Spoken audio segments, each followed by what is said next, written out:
Welcome to the Beta Academy's Pandemic Podcast. I'm your host, Nakapan, and your co-host, Lewis. Today's special guest, we got Mr.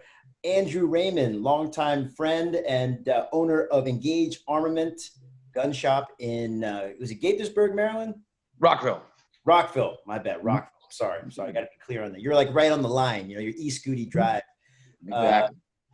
Andy and I have been friends for, wow, like, over 20 years. 20 years. I was thinking about that in the drive-in today. Yeah, probably 25 years, close to it. It's been a long time. I think the first time I met you, was it in Jiu-Jitsu? Was that Mario's? Yeah, it was at Mario Yamasaki's dojo. So we trained there together for a long time. Then we had the great Gregory. We were there together. That is like the pinnacle of your time at the academy. Yeah. It was all downhill from there, man. He started jiu-jitsu with our mutual friend Greg Bernard, right? who actually came. He trained at the school for a while, a couple of years ago at the church. And is that you guys started together? Is that what happened? I think I started first, but either way, yeah, we both got into it, and we both got into it pretty hard. What ended up happening, I mean, Knock was there, but we had an incident. Greg was much smaller than I was. You're like 250, you're like 220, 230 pounds. I was 220 pounds, and Greg was maybe 140 and a lot smaller. And because we were friends, I want to say Mario put us together for that reason, like to have us fight in a spar, to have a spar. And we started standing up. We hadn't really learned a lot of takedowns. And unfortunately especially for Greg, I tried a move that I'm 16, 17 years old. I tried I tried jump in the air and scissor the dude. I think you tried like the Captain Kirk role, like Tomo Inagi, where you jump up and try to roll the guy over. I don't know. I had seen some photos of it, so I said, "Man, I'm gonna try this." And I landed on Greg's lower leg, and it broke. If I remember, both his tibia and his fibia snapped. It sounded like a gunshot in the dojo. It was freaking bad. From my perspective, you stepped up on his leg and then it pulled him to the ground. His leg stayed in the same place, but his whole upper body snapped up over his leg. We laugh about it now. It was terrible. It was so bad. It was. I saw his bone kind of sticking out of his leg. We had to carry him out. We carried him out. You screaming, you were in shock. You were like, I can't believe I was in the corner someplace being like, oh my God, I can't believe this. I can't believe I broke my best friend's leg. Yeah. And Mario probably sitting there doing the Joe Tiger thing, Joe Exotic thing, being like, I will never financially recover from this. But he ended up recovering. I think, basically making a full recovery, but it was really bad. He ended up having where the muscle swells inside, the muscles are in a sac. And so there's a lot of trauma, it swells. And then from there, the muscle will die. So they had to actually open up his leg and leave it open for several days to allow the muscles to expand. I forgot what the term is. Otherwise, had they not done that, he would have lost his leg. It's called Compartment Syndrome. That's exactly what it's called, yes. So they had to slice him open. So when I went to go visit him at the hospital, he was there. It wasn't exposed to the air, but you could sort of see it wrapped around. It was just laying there wide open. So yeah, anyway, that was sort of the beginning of the end, I guess, of my jiu-jitsu. Nakapan continued with it, obviously, and you can see where he's been very successful with it. We had some good. There was that. Go ahead, Lewis. Go ahead. Jumping attacks, right? Weren't we just talking about that with Hyro?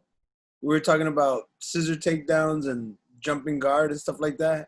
Yeah, I was telling Dre he's like 230-pound linebacker to do a scissor takedown on somebody. And then I thought about it. I was like, maybe not. This is a good time to not do that. Now actually, they prohibit white belts from jumping guard on each other because they just destroy each other's ACLs. Just imagine dude just flying at you with his hips onto your knee. So, but back then we didn't know stuff like that, man. We were just we're just training, dude. And there was hardly anybody in this country doing it really at the time as well. There wasn't, like in this area, there was no other options. We had Mario, right? And who else? There was nobody when we were 15, 16 years old. Yep. So yeah, and there wasn't, the internet didn't exist the way it did today. So you couldn't get information from whether it was, let's say, new techniques or anything like that. I remember we were buying VHS tapes, like Ballet Tudo tapes and stuff like that, and watching that. And so all this information, wasn't available. I think you and I got overzealous one day too, and we started doing some reenacting some UFC stuff and actually fighting each other for a moment. A few crazy times, but yeah. On YouTube. No. But I back then, that same clothing store I used to work in, we used to have like backroom brawls. Like we clear out all the clothes, and then we'd like bring people in to film it, and we'd fight each other. Anyway, we never told the boss, but eventually the guy who was filming it started putting them up on YouTube. I was like, oh damn, I remember that. We used to just clear it out while the boss was out and just fight each other. Yeah. Well, there was another. Didn't we have we had a kid who came to Mario's who did his own like tournament and everything, didn't he? I forgot what his name was, but he like did his own and invited all his friends and started beating the shit out of him in his basement. Remember that? And I don't want to say he videotaped that with a like rocket launcher style VHS thing. Hey, it was a crazy time, man. If you wanted to do that type of stuff, you had to like, be a little crazy. It's like this, like a subculture underground type of thing that we were doing. So yeah. But you actually you got your blue belt in jiu-jitsu, yeah. And didn't we went out and got in a fight, almost got in a fight that day. I think you were getting promoted. Isn't that right? Did we go to Bennigan's and we almost get in a fight that day? I've been in a lot of fights, Nakapan. Okay, all right. Anyway, throughout my life. Anyway, I think it was always something like that going around. But yeah, there was always some kind of problem, some kind of fight. But yeah, I did. I got my blue belt, and then I went to college and sort of lost. You couldn't. I wasn't going to go all the way from College Park to back to Rockville to train. And I want to say at that point, other people would kind of come in, and I had developed a connection, I guess, with Mario at that point. Other people were coming through, and I should have stuck with it, obviously, but I didn't. No, man, you went your own path, and that's also what I want to talk to you about, which is fun. But I remember that you did go to the Pan Ams with us. Yeah. Yeah, you were training up to the Pan Ams the first time. Murillo was there. Yeah, man, Murillo, man. Wow, I haven't. He's a real deal, man. With that real deep voice. He's a serious dude in jiu-jitsu. Like he's, everybody knows who he is. Like he basically moved to Brazil, and he was Brazilian, right? Yeah. Okay. Murillo, wow. That's all he did, man. He just trained, and he came back and opened a school in New York, and it's one of the most decorated competitive jiu-jitsu schools in the world now. Really? Yeah. He just opened up in Poland or somewhere in Europe. They just opened an affiliate. So there you go. He's like a worldwide jiu-jitsu. Wow. And I knew him way back when he just started. One of the best in the world right now. Lived at the school. He's a crazy dude. But the reason why I remember that picture from the Pan Ams, we all had like our sweats that they made us buy. So we had like our official sweats. And then Mario had posted up on the website, hey, congratulations to all the competitors, and didn't name you. Yeah, that was right. Yeah. Because he forgot. you went back, you're like, hey, I remember. I remember. It was in the comments, right? And I was like, hey, I'm pretty sure I was there. And then somebody else put, well, he's been on the run from manslaughter charges or something like that. That's probably why he wasn't mentioned. Yeah. You're like, oh look, there I am in the picture. There I am. I wasn't making it up. Oh man, yeah, good times. And then we ended up going to your we stayed at your beach house for Beach Week. Yeah, man. Yeah, I still have the house. Still have yeah. Okay. I remember when we had left the beach house, there was somebody had vomited in your vents. Yes. Yeah. Footprints on the ceiling. I think there were also. How did that? Mother's pretty upset about that. She's like, "What were you having? An exorcism here? There's footprints on the ceiling, Andrew."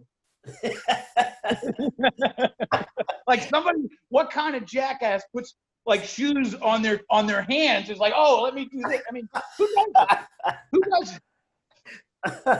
So I caught a ton of shit about that. And then later on, I bought it. I bought the house from my mom and aunt. So That's dope, man. I know. So I'll take my family there. Good times. Good times. Yeah. Now, you're family man now. You just had a daughter. Is that Yeah. She's just over 1, and I'm expecting a boy in December. Oh, congratulations, man. Yeah. Good stuff. Good stuff. The family's growing. So your path went to you got into guns. How did you do that? What brought you there? Well, I mean, I grew up around guns to a certain degree. So when I was a kid, I grew up in a single parent household, I guess you would call it. And I rarely saw my father. But when I did see my dad, we would go shooting. He was a big gun guy. So that sort of like love of it, I would learn about guns, buy gun magazines, buy gun books at the time. So when I did meet up with my dad, I would know a little bit more. We'd have stuff to talk about. So I sort of got into it from that perspective. And I've been into it my whole life. But as you know, my life has taken a lot of curves, a lot of turns. But I did come back to it back in about 2010 when I had an opportunity. Basically, after Obama was elected, I saw that guns were, a hot commodity at the time. And I wanted to get into the gun business. So I had a friend of mine who had a very, very, very small gun shop. And so I approached him. Let me put my hat on. I guess my wife is watching this and I can see her texting me saying, put your hat on. I guess. So he had a very small gun shop and I offered to buy it from him. He later came back and said, hey, let's start a new thing. And so we did. And so he ended up leaving in 2014. And we've grown this gun shop, or I've grown this gun shop. Me and my current partner have grown this gun shop now. For me, it's been 10 years. For him, it's been about 6. And we've gotten bigger and bigger, especially getting to manufacturing. So we do a lot of manufacturing here. Maryland, as you know, is a pretty restrictive state. But with all these laws, you have ways around them. And so we specialize in that here. So that's really where our growth has been mostly. It's been in the manufacturing. You're a gunsmith. Like, you actually know how to build guns. Yeah, absolutely. I seen your shop in the back. It's quite extensive. Yeah, so we do coatings, we do Cerakote. We don't do anodizing, but Cerakote's very popular. You'll find it in cars as well, but it's a very popular gun coating. It's ceramic-based. So we're factory certified applicators for that. We're a licensed manufacturer of destructive devices here, so we can make destructive devices. But really that gets us into manufacturing either grenade launchers, but mainly things like, I don't know if you can see this, ARs, things of that nature. Holy smokes. So yeah, I mean, this is one of my personal rifles, but that's mainly what we specialize in. I mean, we also do retail stuff. We sell you regular Glocks, Walthers, H&Ks, Ruger, we sell all that stuff, but really the bread and butter has been the manufacturing. Wow. So, all right. How does one like open a gun shop? Like, is there a special license you need to get? Like, how do you? Absolutely. So, I mean, you got to, it depends on where you're at. So if you're in someplace like Texas, or let's say Houston, for instance, which has like 0 zoning, it can be a lot easier. In a place like here, you got to jump through a lot of hoops. The big thing is going to be zoning. You also need a commercial location. You need to basically show the ATF you're actually going to be in the business, because a lot of people try to get these licenses in order to enhance their personal collection.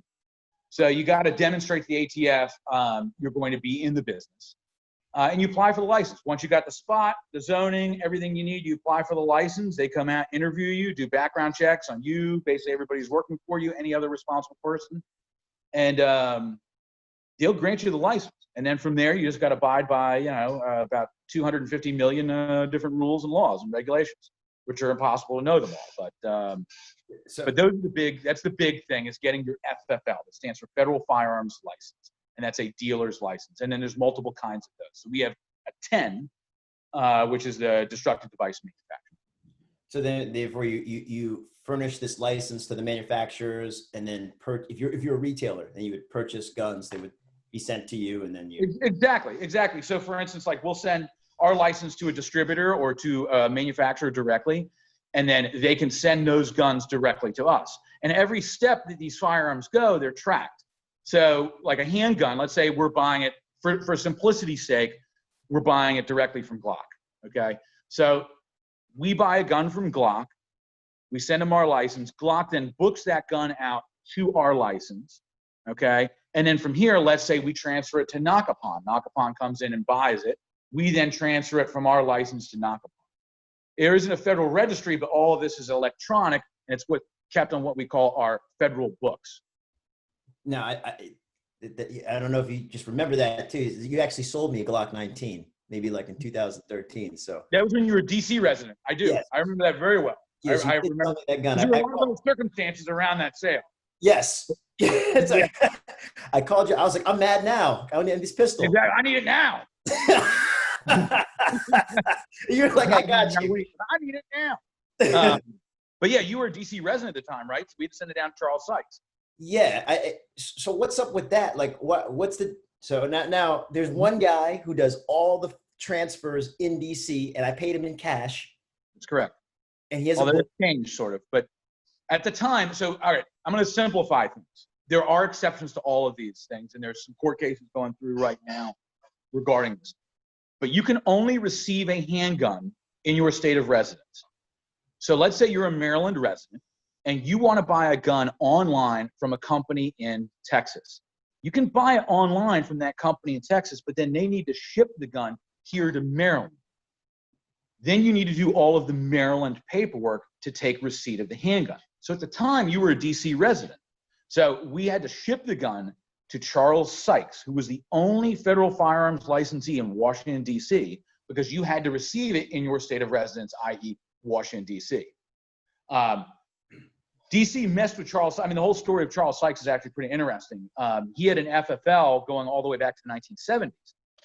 And in 1976, Washington, D.C. banned handguns.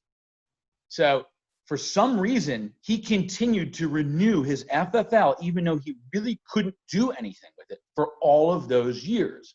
From 1976 until DC v. Heller, which was what, 2008? So for all of those years, he renewed his FFL. When DC versus Heller happened and Washington, D.C. had to allow residents to buy handguns, there was only one FFL in Washington, D.C., and that was Charles Sykes. So he had a monopoly on the market. And you kind of fast forward, they started messing with him with zoning and whatnot, but in the end, they rented him a room in the D.C. police headquarters for $100 a month where he could do those transfers. He actually just recently retired. He said he couldn't do it anymore. So interestingly enough, the Metropolitan Police Department is now the only FFL in Washington, D.C. Damn. Metropolitan Police Department. So they have a monopoly on. Yes, it doesn't make any sense. You need to be in the business of selling firearms to have an FFL. I don't see how the Metropolitan Police Department can be in the business of anything, like for profit. So what they were given an FFL. What are they charging right now? Because I remember I have no idea. Are you selling any disaster? Huh? Are you selling any residents handguns in DC? Oh yeah, we still sell DC residents long guns, handguns. I mean, obviously with everything going on, especially in DC, we had a surge of DC customers coming in. But the way Metropolitan Police Department has stuff set up now is that you come in for appointments, whereas Charles Sykes, he would take a lot more appointments per day, if that makes any sense. Whereas now, if you want to buy a long gun and you go down to DC, you go down to Indiana Avenue, and you submit your paperwork. We had a customer submit his paperwork back in maybe May, and they're telling him he could pick up the paperwork in August for a long. I mean, so they're now the lead times, these wait times have gotten exponentially larger now that Charles Sykes is gone, as far as I know. And why would he give up that monopoly, man? He was making good money, dude. He's old. You know, man, he charged, I don't remember what he charged, $150. But you know, he would make, we calculated it once, because he was open about how many transfers he was doing a year. I mean, he was making like 150 grand. So yeah, it's pretty good money, especially for a guy who was in it for the principal. But he's old, man. He's got to be in his 70s, and I think just the stress of it was finally getting to him. And that's not the FFL is not transferable. Like, is it a person that holds it, or is it a business that holds it? It can be both. In Charles Sykes's case, he had CS Exchange, which, by the way, hilariously enough, did you ever email him? Did you ever email Charles Sykes? A long time ago. Well, so it was Charles Sykes Exchange was the name of his business. And so his email, his website was csexchange.com, which also comes out to csexchange.com.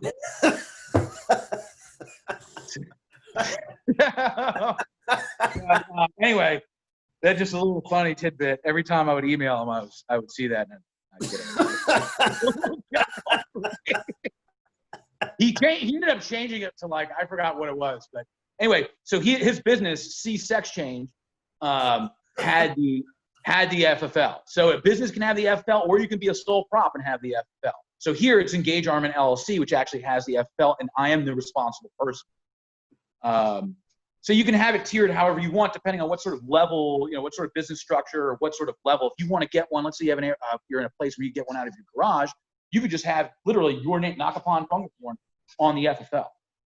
Huh. Or you could have Nakapan's, Gats. Sex change. Yeah, Nakapan's exchange. You were talking about when we first started recording. You were talking about how you used to have your store was full of guns, and then ever since the shutdown happened, you guys have just been selling like crazy, huh? Yeah. So this started back in I want to say about February. We normally keep 1,200 to 1,300 firearms in stock. A lot of that are receivers, which are just the frame of a gun. Give me a second, I'll show you.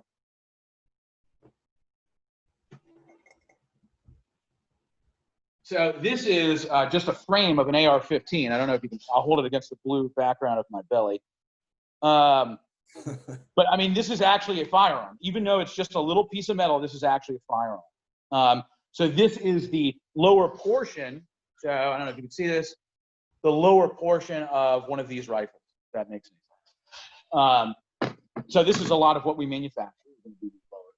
But we normally carry between 1,200 to 1,300 firearms at any time. So it started back in February. It really started, if you want the truth about it, it really started with people of mainland Chinese origin. And they started coming in and buying every single self-defense shotgun we had and every single over-the-counter AR-15 we had. And that was the beginning of it.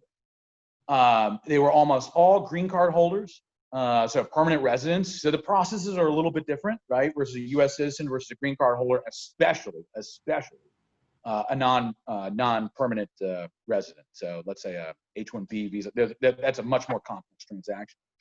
But that's how it started. And then once the lockdowns started, then everybody started coming in. But at that time, we had been sold out of a lot of stuff already. So it's been a slow march starting in February all the way to now, to where we have maybe a couple hundred guns in stock. And most of those are going to be 22s, lever actions, hunting shotguns, not the stuff that most people would find ideal for home defense. That being said, I mean, we were selling people bolt action hunting rifles for home defense at that point. People were when it seemed like there might be some form of martial law, I'm sure you all remember that maybe back in March, and it seemed like things were really going sideways. People were very, very, very concerned. We had a little lady kind of come in, and all we had was an AR-10, which is a big .308 battle rifle. And she just, I need something. I was like, this is all we have. And she's like, I'll take it. I mean, this enormous thing. And I was like, this is probably not ideal. She's like, I just need it. So, I mean, it's been crazy. It's been crazy. We're up 170%, something like that from last year. So I'm very also grateful because, while other people are suffering immensely because of this, I mean, you're gym owner, I mean, it's been tough, man. So I am very grateful. My business has been very good during this crisis. But a lot of the stuff is driven by fear. The gun business, as you guys know, is driven by fear. Whether it's the fear of these things being banned, or it's the fear of martial law, or the fear of civil unrest, as we've seen. There was two whammies. One was the COVID, and then the next one was the martial law. One was the COVID, and the next one was the civil unrest. So we've had two whammies this year, and these are the things that drive gun sales. Basically, fear, generally speaking. Wow. So going back to what you were saying, you're saying people of mainland China descent with green cards were buying the weapons, and why do you think that is? Is it because people were? All right.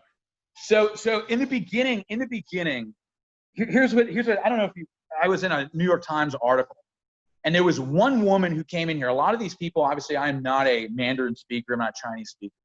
I wasn't able to communicate that well with a lot of these people in terms of what their actual intent was, other than defending themselves. One woman made a point. She said, I need to protect my daughters. I need to protect my daughters. Okay. So that sort of stuck with me, that she was possibly afraid of some kind of backlash against Chinese people. And so that was one interaction I had. And I mentioned that to a writer in the New York Times, who then sort of ran with it, basically saying that's why Chinese people are out buying guns. And this was happening throughout the country. I mean, I would speak to other dealers, like in Seattle, another one in Texas, is like, man, I'm getting all these Chinese people coming in here buying guns. What the hell's going on? We all had no idea what was going on.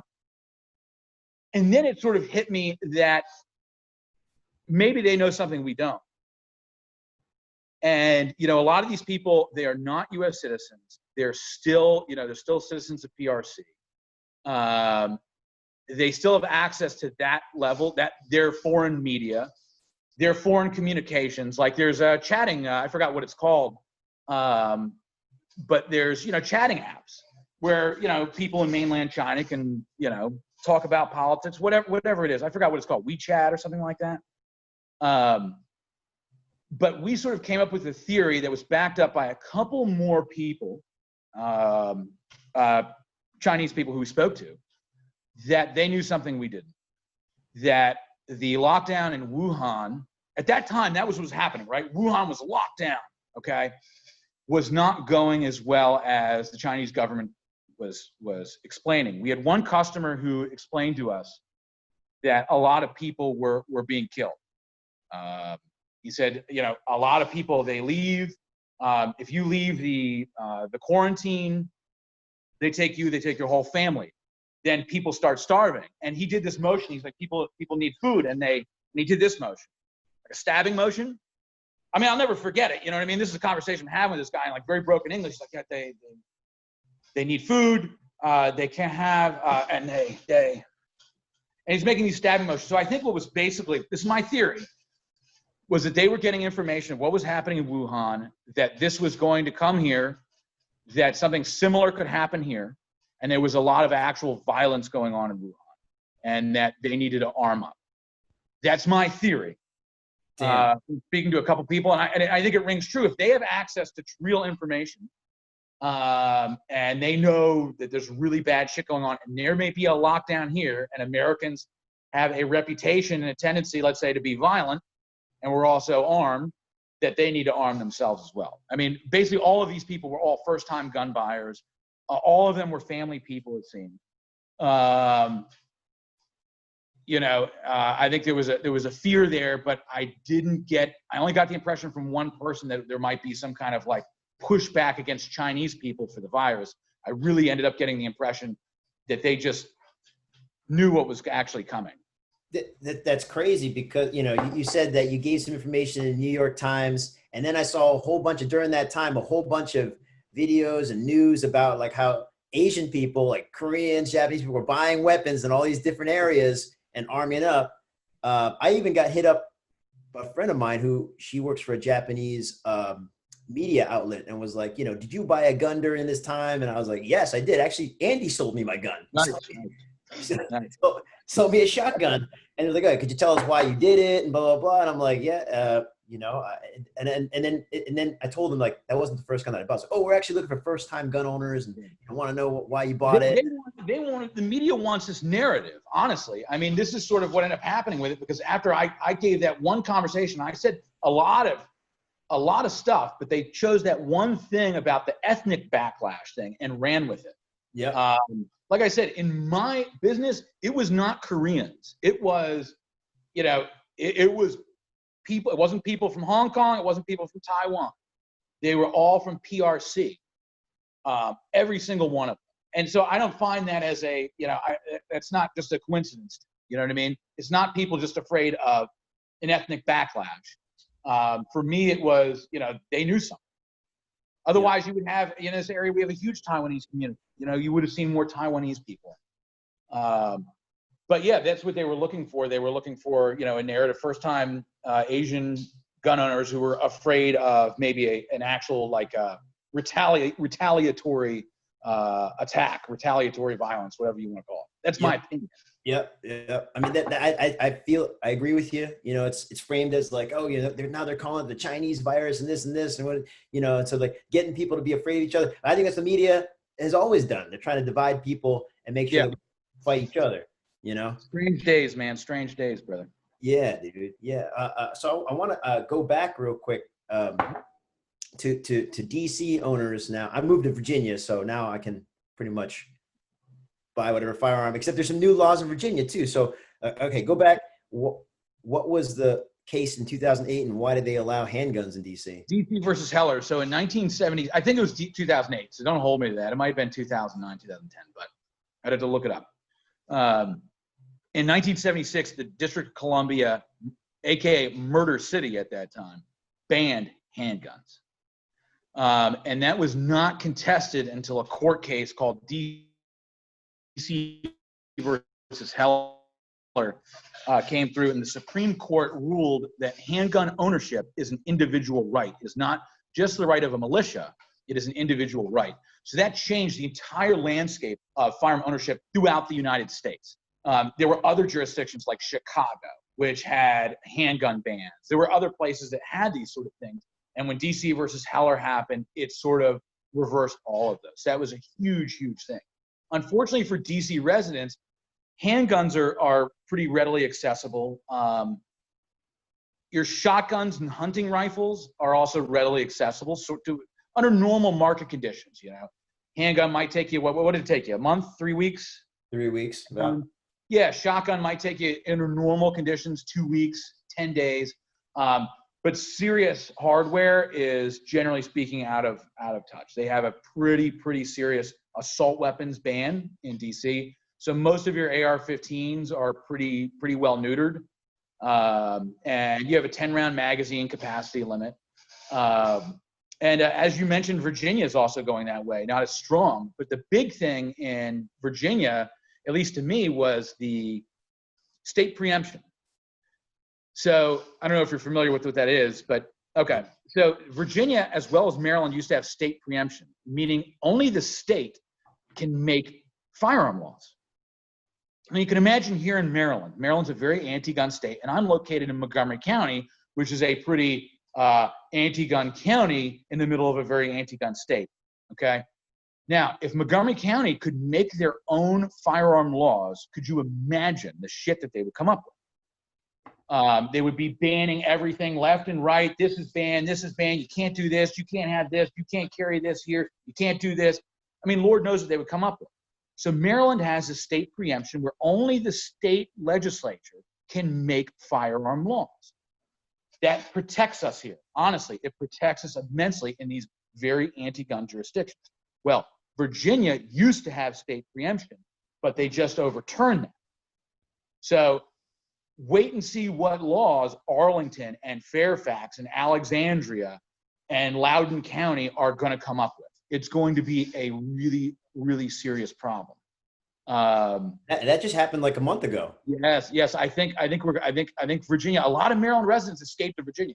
They were like, I mean, we had a lot of customers who moved to Virginia. Now, obviously, I deal with gun people all the time. So if you were into guns, Maryland is not a good place to be. You could be right over the river in Virginia and exercise your Second Amendment rights fully and freely. That was basically what happened. Okay, that was basically how it used to be. Now that's changed immensely, and all these people who have left from Maryland to Virginia have now jumped out of the frying pan and into the fire. depending on where you are. You know, if you're still in some of these rural locales, you're probably not going to be as affected by a lot of this stuff as somebody in, let's say, Alexandria. I think you're going to see some crazy city ordinances and county laws and stuff like that coming out in VA, which are going to severely restrict the Second Amendment. So it's going to be really hard to exercise your right to keep and bear in certain areas of Virginia where we all sort of live. So what happens now? Do they are going to confiscate your guns or just? No. As far as I know, I mean, I'm not a Virginia dealer, so I don't stay up on it as much as possibly I should. But here was the beauty of it. They were going to. The original law that was proposed was basically you need to give up all of your assault weapons, all your NFA stuff. You need to give it all up, get it out of the state. And then you saw that protest where all those armed people showed up. Oh my goodness, my phone just fell. Where all those armed people showed up, exercised their Second Amendment rights, and there was a back down. They backed down. So the legislature only passed some, I would say, neutered laws compared to what they really wanted to do originally. So no, they're not gonna come for your guns right now. But that's always. Let me see. Hold on. Sorry, Nakapan. I'm having an issue here. Oh. Hold on. Sorry. Let me put my monster. I was looking at this DC versus Heller thing that was in 2008. Yeah. Okay. Andy's like he could be a bona fide like attorney, an unlicensed attorney now because he's researched so much stuff in the legal system and. Dude, no, yeah, especially Maryland stuff. I am pretty solid on Maryland stuff. Half of my day, I shit you not. Half of my day is spent doing legal stuff. You know, we get phone call. Hey, is this legal? Is this legal? Is this legal? Is this legal? And I'm not a lawyer. That's why I was telling you. I'm not a lawyer, although I did stay at Holiday Express last night. This is the laws. I don't keep up on Virginia as much as I should because people don't really. Not a ton of people come here from Virginia. Oh, dude, I'm sorry. I'm having technical difficulty. I put them earlier and now this. Let me see if I can prop it up against a rifle. Hold on. I was like, I was reading the information about the case, and it was like while you're explaining it, you were giving like a perfect summary of what I was reading. It was crazy. Yeah. So I mean, it was. There's a DC did loosen up a bit, and that was great. And I'm really I love selling to DC residents. Like I love it. Because I have this sort of motto. It's about principle, not pesos. So I mean, I obviously this is how I pay my bills, this is how I feed my family. But I also fully support the Second Amendment. I fully support American culture, which I firmly believe the Second Amendment is integral to. So when I can sell to a DC resident, I love it. And I want to do more of that. So we're actually have a new line of rifles that will be coming out really around election time, and we are going to have specific DC models of the AR-15 or clones thereof of the AR-15, specifically designed for DC residents. So I'm really excited. I mean, I'm a big supporter of this. I mean, you guys know controversy. You know, I'll stand on my principles. You were on the news about this thing. Is this something we can mention? Something about a gun with a fingerprint or something like this? Yeah. So years ago, this is not normally we don't talk about this because this principle went really sideways. Years ago, I was involved in the importation and sale of a gun called the Armament. The Armament was a smart gun, and I'm using that in air quotes here. All right, this is what people call these things. Same way, I don't call AR-15s assault rifles, but other people do. So sometimes for communicative purposes, you got to. So I imported from Germany for a demo the Armament pistol. I thought, being in Montgomery County, you know where we're at. I mean, you know the politics here. You know the politics of Washington, D.C. I thought, and I'm making a long story very short here, that we could sell this smart gun to DC residents and to Maryland residents, people who were basically anti-gun but still wanted a gun. We get tons of those people. It was like, man, I want a gun, but I'm afraid of my kids getting it. And like so I thought, this would be a good. What's that? That's exactly how I feel. Like, I don't think I'm like super pro gun, but I think it's important to have one. But then I got kids and all that stuff. And right. So exactly. So that was sort of the kind of people I was trying to reach out to. And basically what it was a watch, and you would put the watch on and it would have a code. And if you put the code into the watch correctly, the gun would then activate. That was the principle of the gun. Now, in the sense of, you know, how safe it is and all that, and people call it a smart gun, there were ways to hack it. There were ways to remove that safety mechanism.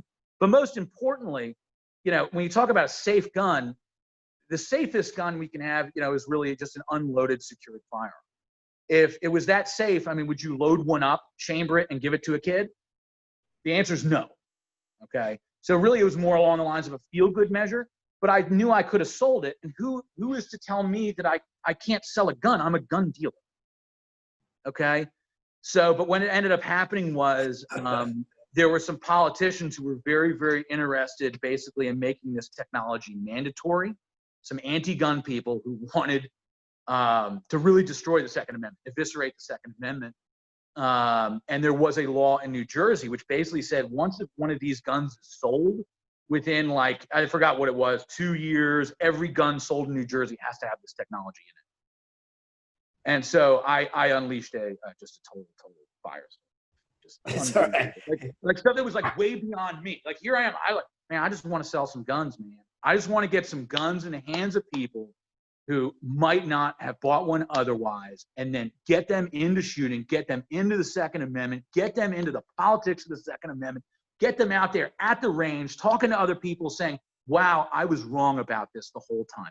That was what I was doing this for. And man, it just went so sideways on me. We got death threats. I spent the night here with a submachine gun waiting for somebody. Somebody said they were going to burn down our shop. And then, you know, I mean, I had a couple shots of whiskey and then decided, you know what, I'm going to make a video I made it worse. People were upset with you because you thought of something that they felt might take away their rights to guns? Absolutely. So basically, because this technology is so controversial, because a lot of politicians want to make this technology mandatory. If they make this technology mandatory, the cost of guns is going to go up, going to go through the roof. The reliability of these guns is going to go down. Okay, I don't want any of that technology on a gun that I'm going to use, let's say, for home defense. I would not personally recommend one. Okay, but I sell plenty of guns here that I would not personally recommend. It's not, you know, it's like Joe Dirt. You know, it's not what you want; it's what the consumer wants, right? And there were a lot of weird things about that gun. There really were. You know, the gun could be shut off remotely. So theoretically, I know this sounds weird, but the government could basically shut off your gun. So there were a lot of issues with that particular gun that people in the Second Amendment community were very, very afraid of. And they were afraid that anti-gun politicians were going to make that sort of technology mandatory. So it was a reasonable fear. I will agree in retrospect that it's a reasonable fear. I just felt at that time like, who can tell me I can and can't sell a gun? So I just got involved in something that was way beyond me. And it didn't go well for me. It still affects me to this day, you know? But like I said, it's about principle, not pesos. So it was a pretty bad experience, unfortunately. And, you know, we both have been through our share of bad experiences. Yeah, man. So yeah. Was it, you know, tough times. I made it worse. I handled it incorrectly. I'm an aggressive guy. I'm wrapped. I do agree. I'm wrapped pretty tight. I'm aggressive guy. So when people are threatening me and whatnot, I will lash back out. It's part of my nature. I will fight back. I'm not going to go hide in a corner or whatever. You know, that video made it worse. So I made a video, by the way, basically saying, "Why are you going to kill me? You know, don't threaten me. Kill the politicians who are making these laws." You know what I mean? Like I was, so I made it that much worse. But whatever. It's just, why are you going to threaten me? I'm on your side. So now that these new laws are being enacted in Virginia, like what would you tell Virginia potential gun owners? Like what should they do? Is this the time to buy guns? Is it what's all right? So well, right now, if you do not specifically have a need for a firearm right now, I would hold on. Being that the selection is minimal and the costs are going to be high. So most of your local gun stores are going to be sold out of anything of quality, and most gun stores are going to be gouging. We do not gouge here, but a lot of other places do. So if you can find a really good deal, then do it. If you are concerned about civil unrest, do it now. Okay. That being said, I would say wait till the market normalizes a bit and then definitely hop on something. I'm of the opinion that people are going to sit here and say this is sexist or whatever, I guess. I don't know what you call it, but I'm of the opinion that every male should be able to know and employ, let's say, a rifle like an AR-15 and a handgun. Okay. I'm of that opinion. Like, you're a martial artist. We could fight 1,000 times. You would kick my ass every single time, undoubtedly. Okay. But when I have this, that changes, doesn't it? I'm a big guy. I weigh about 200. Oh, it doesn't matter. I do my weight in stone now because it sounds better. I weigh about 14 stone. Because doesn't that sound better? How much do you weigh? 14 stone. So I give my weight out. So I weigh about 14 stone. And you could imagine me going up against, let's say, a 90-pound female, how that would turn out, right? Physically, I would win every time. Not if she has this, right? Not if she has this. So, whoops. What I'm getting at here is the gun is the great equalizer. Your physical abilities are way, way, way beyond mine. But the gun makes those physical abilities sort of known, right? It's the great equalizer. It makes a 90-pound woman equal to the 14-stone man, okay? It removes all of these inequities that we encounter every day in our lives.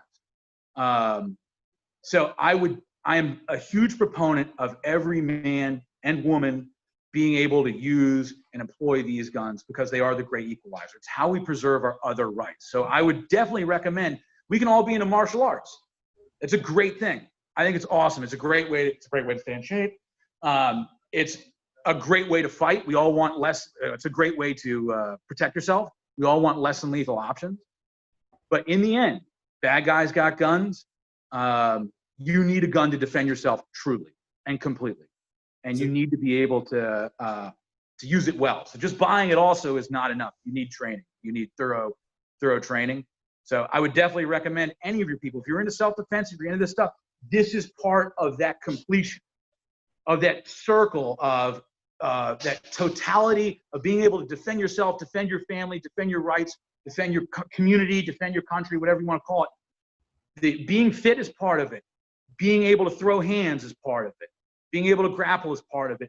Being able to employ a handgun and a rifle is part of it as well. It's all part of that totality of being able to protect yourself and your family. So absolutely, I would recommend getting a gun. I mean, I'm also really into guns, you know? That's your Second Amendment in a nutshell, like your stance. That's it. I mean, yeah, that's generally speaking my stance. If it was up to me, I would teach this stuff in schools. I mean, young people would be raised up being able to appreciate these things, and especially being able to render them safe, understanding how they work and how to render them safe.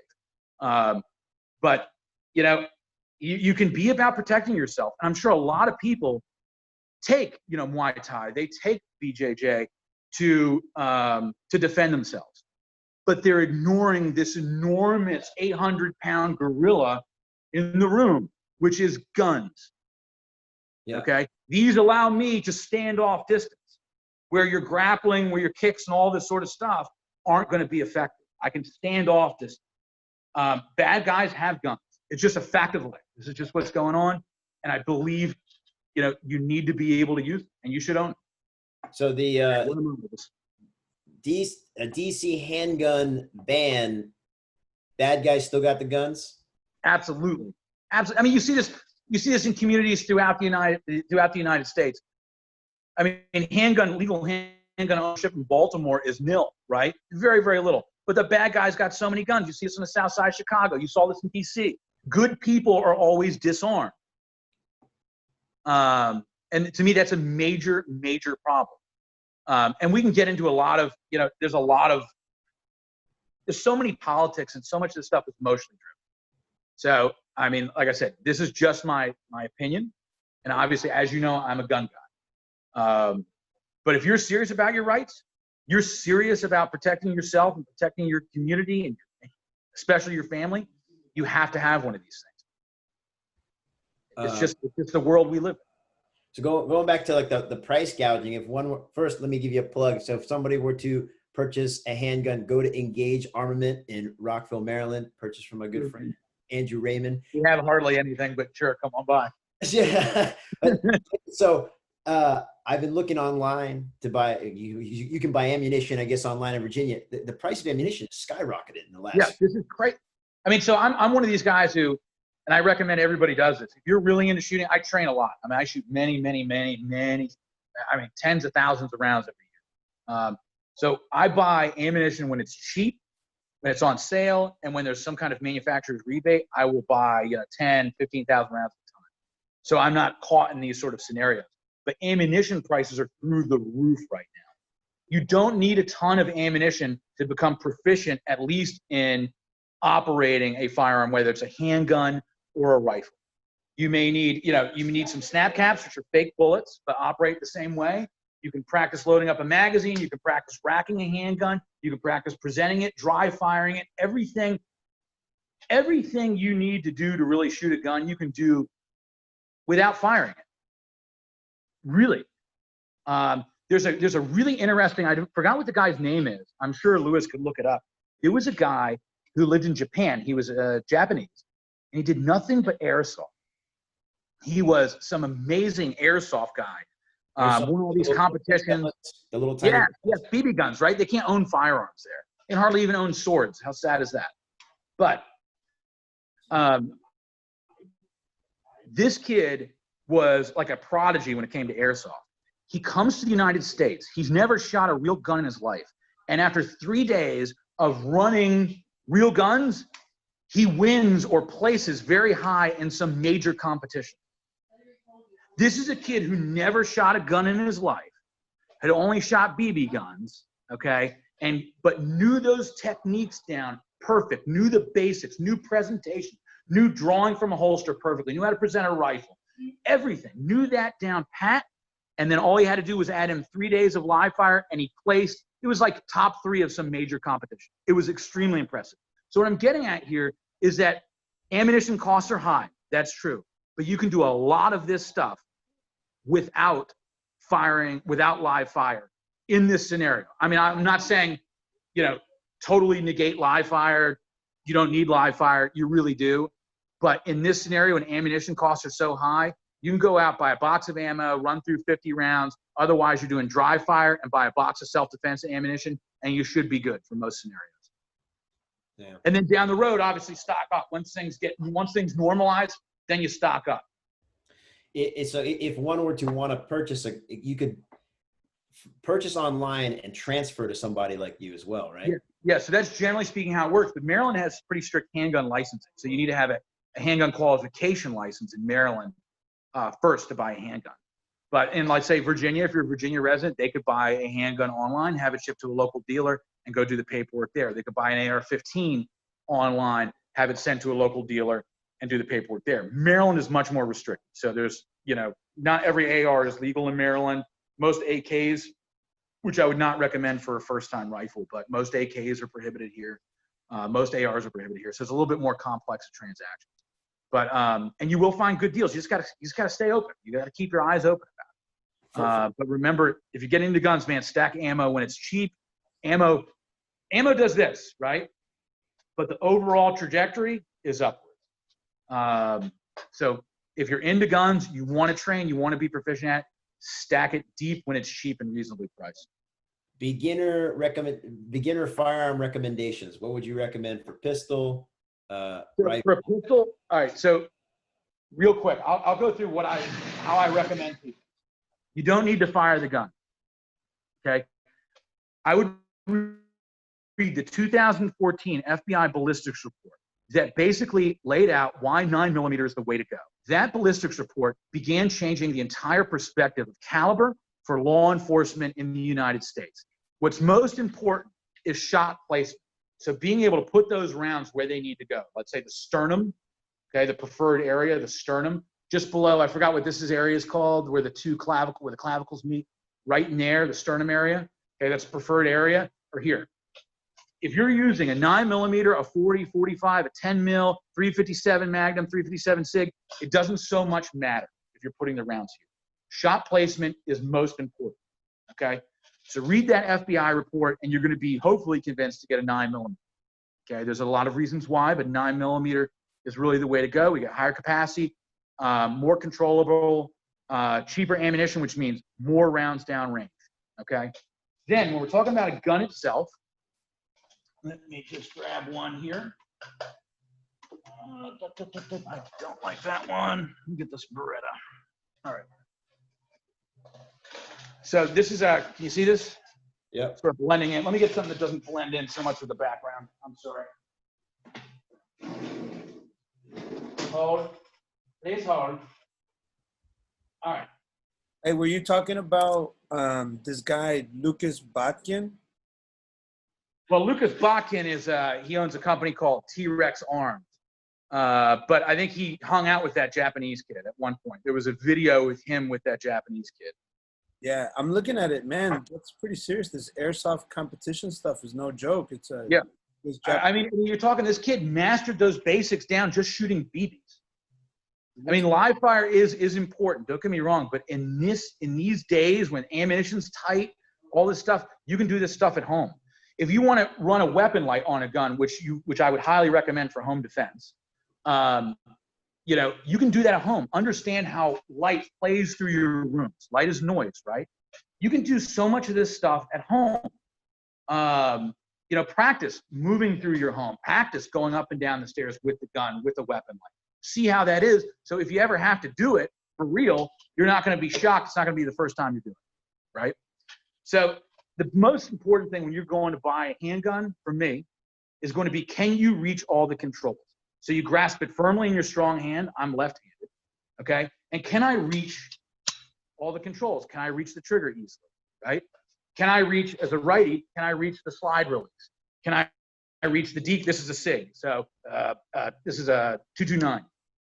Can I reach the decock? Basically what I'm getting at here is, can I operate the gun completely without breaking my grip, okay? Now, as a lefty, things are very different. If anybody out there is a lefty and wants left-handed techniques, let me know. Almost all guns are set up for righties. So that would be the first step. Can I operate all the controls easily? Yes. Let's move on. No. Get another gun.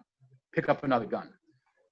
The second thing that I would recommend is, if you're at the range or shop or whatever, point the gun in a safe direction. So you present the gun, point it in a safe direction, and do those sights line up more or less naturally? I don't know if I could get that in there. But do those sights line up more or less naturally? Or, I'm going to exaggerate this, is it like this? I don't know if you can see that. The gun being angled all the way upwards, or is it way down? Okay. I want those sights to line up more or less naturally without the user, the buyer, having to totally manipulate it. Nothing will be perfect, but I want it to be close. Okay. Because that means that the gun more or less fits your hand. You see a lot of these handguns have these palm swells back here. If you've got a big palm, that's not, and this has a big palm swell, that's going to interact by pushing the gun upwards. That would be a handgun that doesn't fit your hand. So for me, does the gun fit your hand? Can you reach all the controls? Is it a 9mm for a first handgun? We're golden. If you're thinking about carrying, then hey, maybe we want to consider a polymer frame gun, okay? And then we also got to look at mechanisms. So, you know, is it hammer fired, is it single action, double action, single action only, or striker fired?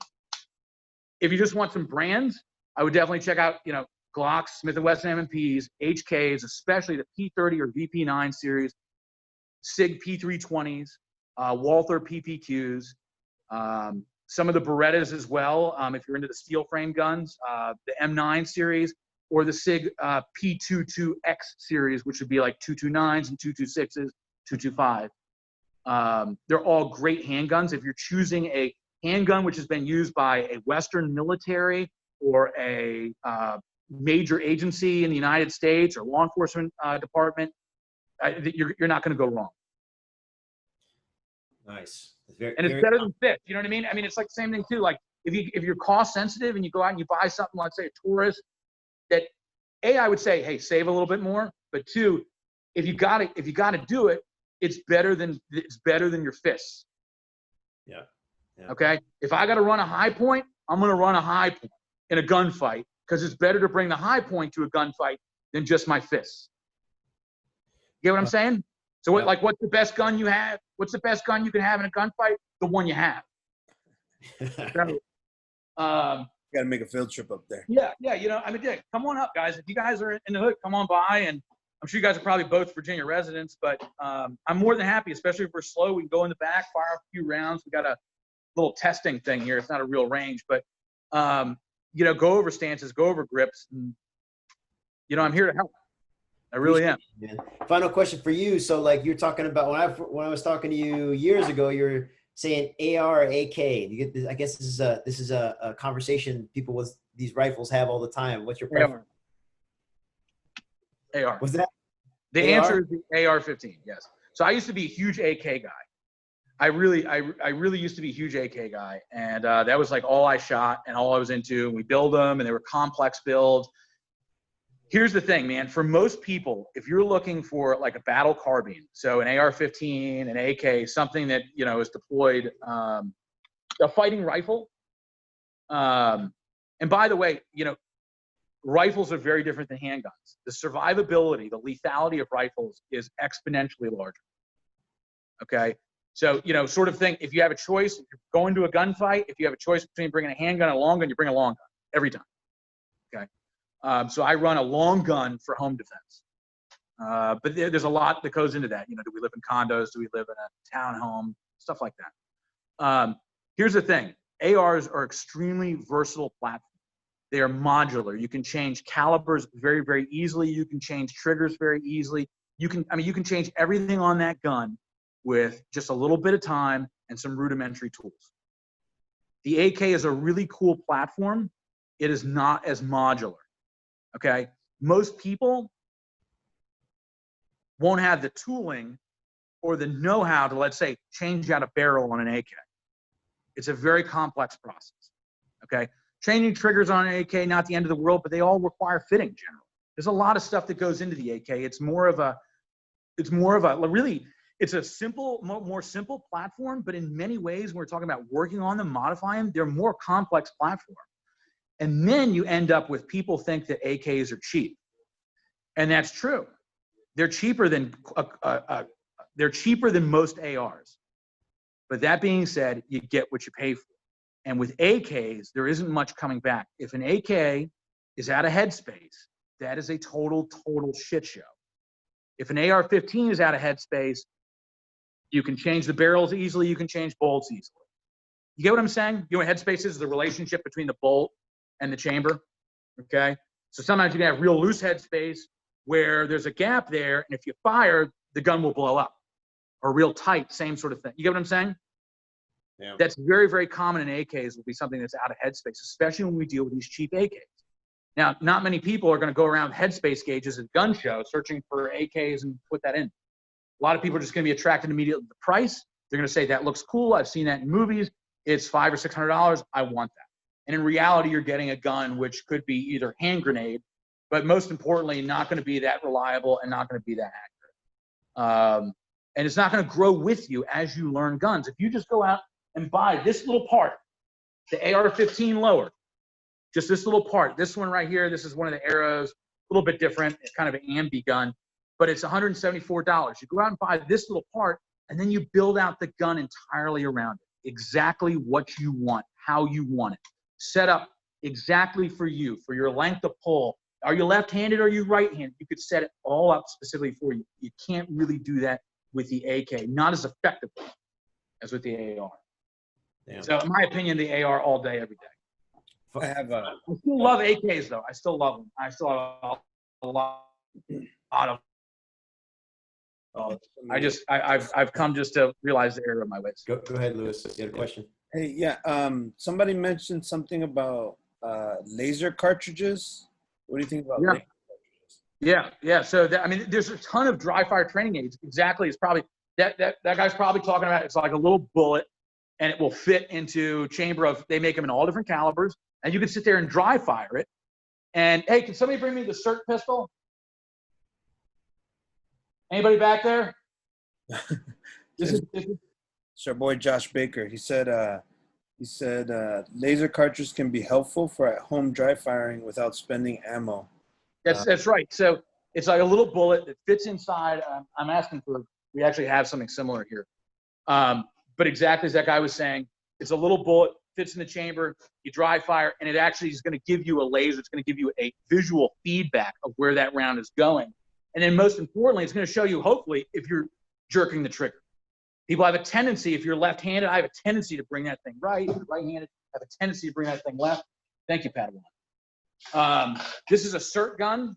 This is nothing but the frame, everything is pretty much, very much like a Glock, okay? But what this does is, I don't know if you can see this here. Yeah. Can you see that? Okay, it projects a laser every time you pull the trigger. It automatically resets, okay? And then you can also set it up so when I begin pulling the trigger and it hasn't broken, it gives you a feedback. And then when I pull the trigger, you can see. So you'll be able to see the jerking. I'll give you an example like that. If that's visually there. So this is a CERT pistol, the bullet cartridges, the laser cartridges are good too. There's a lot of things you can do at home without live fire right now. And this is the time to get into that stuff. Last question. What is your preferred firearm for home defense? I run an AR-15. For home defense? Yeah, I mean, I literally run, let me move this. Hold on here.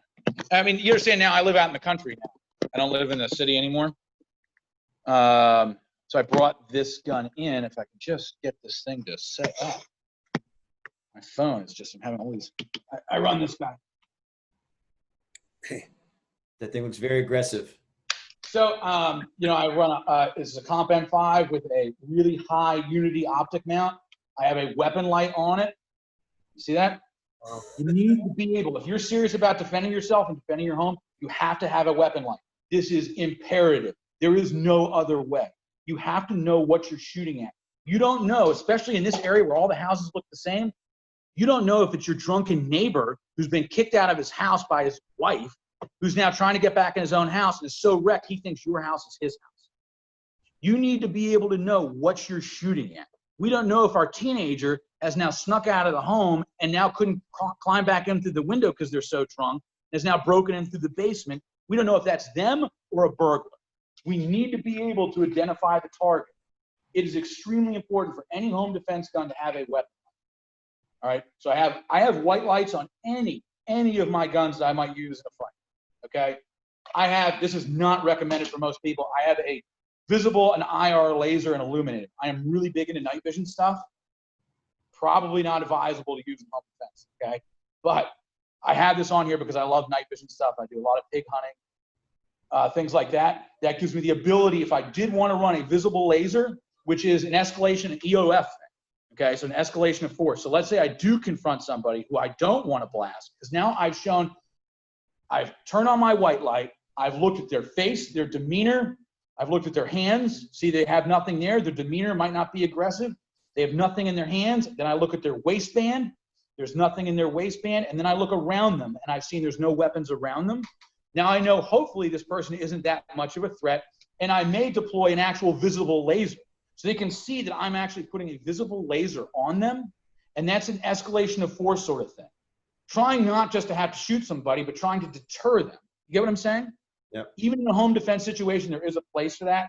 I'm not saying everybody has to do that. And then I run this, once again, this really high sight because I don't want to torque my neck. You see a lot of people that they kind of get down like that, okay?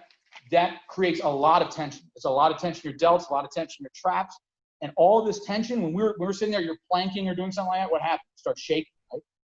When you start shaking, that transfers down to your hand. That's how we yank shots. Okay, so I want to be relaxed. I always tell people, sort of imagine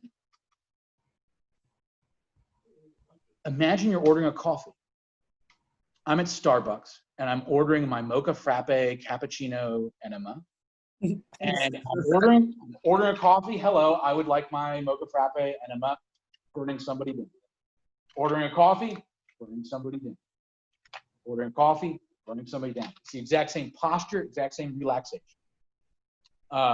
So definitely, I mean, depending on where you're at, run an AR. This is the exact gun that I use. I also run a suppressor. Transactions with suppressors get much more complex. If anybody has any questions, you can email me on that. These are not, suppressors are not readily available, sort of. They are and they aren't. Just takes a long time to get, right? But I would definitely recommend everybody at least runs a handgun. And then if we're talking about civil unrest, if we're talking about, hey, I may have to actually seriously run, I may have to actually step out in the street. So this might not just be just my home. You need a rifle. You need a rifle. It's integral. The survivability of rifle wounds is just so low. It's what you need out there, unfortunately. Last question, personal opinion. How concerned are you about civil unrest? I'm very concerned about it, man. I mean, I can't say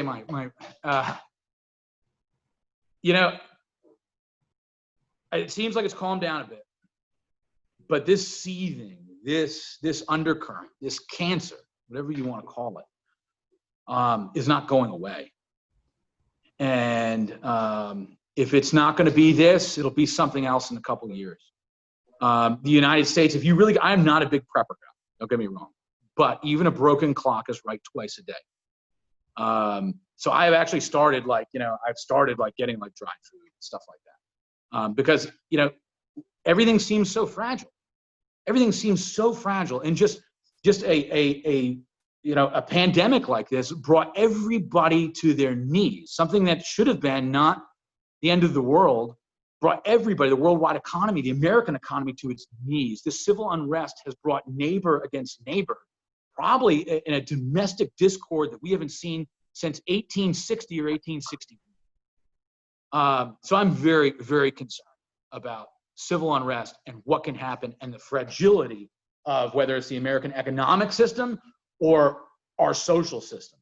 When we're in an area like here, if you get, once again, I'm not a big prepper guy. I'm not saying this is what's going to happen, but there's this potential, right? If all of a sudden food stops being delivered to Washington, D.C., where are all those people going to go? They're not going to stay in Washington, D.C. and starve to death. They're going to move out like any other reasonable human being would. They're going to move into Virginia. They're going to move into Maryland and all that. And then you may have a fight on your hands. So I don't expect that to happen. The same way I don't expect to have a house fire, but I still have a fire extinguisher and I still have smoke detector. So I have this the same way I have that smoke detector or the fire extinguisher. I'm just really concerned about, I'm sure everybody is. You can't listen to the news and not be concerned. You cannot listen to what, and I mean, yes, the loudest wheel gets the most grease, et cetera, et cetera. But you can't listen to what people are saying, especially even on mainstream media outlets, whether it's, depending on where you fall, if you're on the left and you're listening to Fox News, you're gonna be like, I can't believe they're saying this. When I sit there and I look at MSNBC, I'm like, I can't believe this happened, okay? It's out of control, man.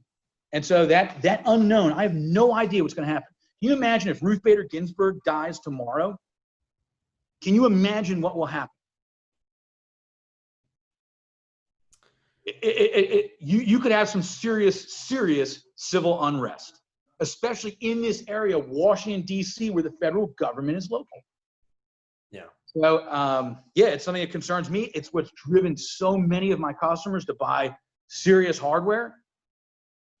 It's scary, man. It really is. I'm with you on that, man. I just like you said, having a fire extinguisher, hopefully you never have to use it.